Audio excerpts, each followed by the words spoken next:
बिस्मिल्लाहिर्रहमानिर्रहीम।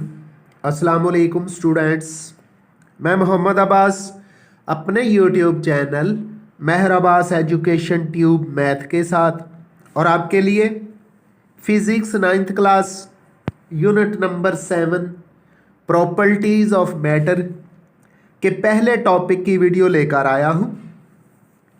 वैसे तो मैटर की बहुत ज़्यादा प्रॉपर्टीज़ हैं, लेकिन चंद एक को इस यूनिट के अंदर डिस्कस किया जाएगा। सबसे पहले मैटर क्या है? एनीथिंग विच हैज़ वेट और mass and occupies a space is called matter. तो पहली प्रॉपर्टी जिसको हम आज यहाँ डिस्कस करने जा रहे हैं वो है डेंसिटी ऑफ द मैटर। कुछ एग्जाम्पल्स से एक्सप्लेन करेंगे और फिर डेंसिटी को डिफाइन करेंगे और फिर as a sample as an example water की डेंसिटी भी फाइंड करेंगे। One object is heavier or lighter than other. कोई एक बॉडी किसी दूसरी बॉडी से हैवियर होती है या लाइटर होती है जब उन दो बॉडीज़ का वॉल्यूम सेम हो। For example iron and would. तो इससे हम रिजल्ट निकाल सकते हैं कि iron is heavier than would if both have same volume. कि आयरन और वुड का वॉल्यूम सेम लिया जाए, जैसा कि डायग्राम के अंदर दो, एक वुड का ब्लॉक दिखा दिया गया है और एक आयरन का ब्लॉक दिखा दिया गया है। तो आयरन की डेंसिटी वुड से ज़्यादा है। जब हम इनको कंपेयर करते हैं तो बड़ी आसानी से हम कह सकते हैं iron is heavier than the wood. कि आयरन जो है वो वुड से हैवियर है। तो फिर इससे रिजल्ट निकालते हैं the density of iron is greater than the density of would. Similarly same volume of honey and milk. इसी तरह अगर ये तो सॉलिड की बात हो रही थी, हम लिक्विड की बात करें, हनी लिक्विड है और मिल्क भी लिक्विड है, दोनों के वॉल्यूम सेम ले लें, यानी एक बाउल हनी का ले लें और एक बाउल मिल्क ले लें, तो जो हनी है वो मिल्क से हैवियर होगा। वजह क्या? क्योंकि हनी की जो डेंसिटी है वो मिल्क से ज़्यादा है। ये भी आपको डायग्राम के अंदर दिखा दिया गया है। तीसरी एग्जाम्पल गैसों के लिए लेते हैं। अगर दो गैसेस हों, उनका वॉल्यूम सेम लिया जाए तो जिस गैस का मास ज़्यादा होगा उसकी डेंसिटी भी ज़्यादा होगी।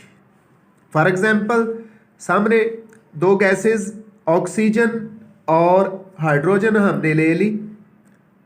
दोनों गैसेस बैलून्स के अंदर फिल की हुई हैं। तो जब इनकी डेंसिटी कैलकुलेट की जाती है, इनका मास देखा जाता है, तो ऑक्सीजन का मास हाइड्रोजन से ज़्यादा होता है।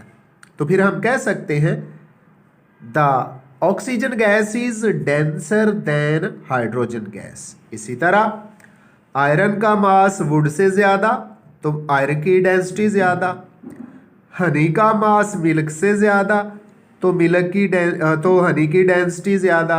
गैसों में ऑक्सीजन का मास हाइड्रोजन से ज़्यादा, तो इसका मतलब है ऑक्सीजन की डेंसिटी हाइड्रोजन से ज़्यादा है। ये सारी चीज़ें साथ डायग्राम से भी आपको दिखा दी गई हैं। So from the above examples to know which substance is heavier और which is lighter we compare the densities of these substances. जी, ऊपर जितनी भी एग्जाम्पल्स दे दी गई आयरन और वुड की, हनी और मिल्क की, ऑक्सीजन और हाइड्रोजन गैस की, जब उनका हम कंपैरिजन करते हैं, उनकी डेंसिटीज़ को कंपेयर करते हैं, तो फिर हम इससे रिजल्ट निकालते हैं कि डेंसिटीज़ को कंपेयर करके किसी चीज़ के हैवियर या लाइटर होने का पता चलाया जा सकता है। अब डेंसिटी चीज़ क्या है उसको डिफाइन करते हैं। The density of a substance, किसी भी सब्सटेंस की जो डेंसिटी होती है इसका फार्मूला आगे चल के हम करेंगे। Density is equal to mass over volume. तो डेंसिटी की डेफिनेशन भी कुछ इसी तरह ही बनेगी। The density of a substance is the ratio of its mass to its volume. यानी मास और वॉल्यूम के दरमियान जो रेशो होती है वो डेंसिटी कहलाती है। thus density is defined as, density of a substance is defined as its mass per unit volume. यानी किसी बॉडी का वॉल्यूम 1 क्यूबिक मीटर हो तो उसके अंदर जितना मास आएगा वो उस सब्सटेंस की डेंसिटी कहलाएगा। तो density is equal to mass of a substance over volume of a substance. Density को सिंबॉलिकली स्मॉल डी से लिख दिया, मास को एम से और वॉल्यूम वी है। यहाँ से फ़र्ज़ किया हमने मास फाइंड करना है, तो ये जो वॉल्यूम है ये डेंसिटी के साथ मल्टीप्लाई हो जाएगा। Mass is equal to density multiplied by volume. और अगर हमने वॉल्यूम फाइंड करना है तो वॉल्यूम डेंसिटी की जगह आ जाएगा और डेंसिटी वॉल्यूम की जगह। तो volume is equal to mass over density हो जाएगा। तो इसी ये जो बेसिक फार्मूला है D is equal to M over V, यानी density is equal to mass over volume, इससे हम इसका यूनिट भी ड्राइव करते हैं और फिर मज़ीद एक एग्जाम्पल से एक्सप्लेन करते हैं। So the SI unit of densities, जो कि इक्वेशन में मास है, मास का यूनिट किलोग्राम है, और ओवर वे वॉल्यूम है, वॉल्यूम का यूनिट क्यूबिक मीटर होता है। तो SI unit of density is kilogram per cubic metre. We can calculate the density of a material if we know its mass and its volume. जी, कि कोई भी body हो, कोई भी सब्जेक्ट हो, कोई मटेरियल किसी हालत में भी हो, सॉलिड हो, लिक्विड हो, गैसेस हो, अगर उसके मास और वॉल्यूम का पता है तो हम equation density is equal to mass over volume को इस्तेमाल करते हुए उसकी डेंसिटी फाइंड कर सकते हैं। For example, the mass of 5 litre of water is 5 kg। तो यहाँ 1 लीटर वाटर को 1 kg के इक्वल कंसीडर कर लिया गया है। तो कहा गया है 5 litre of water is 5 kg, its density can be calculated by putting the values. तो इक्वेशन इस्तेमाल करेंगे, D is equal to M over V. D mean density, M mass और वी वॉल्यूम। 1 लीटर 1 kg के equal था, तो 1 litre यानी 10 की power -3 cubic metre. तो 5 लीटर दोनों तरफ 5 से मल्टीप्लाई कर दिया, इधर 1 को 5 से मल्टीप्लाई किया 5 लीटर हो गया, दूसरी तरफ भी 5 से मल्टीप्लाई कर दिया, 5 इंटू 10 की पावर -3 क्यूबिक मीटर।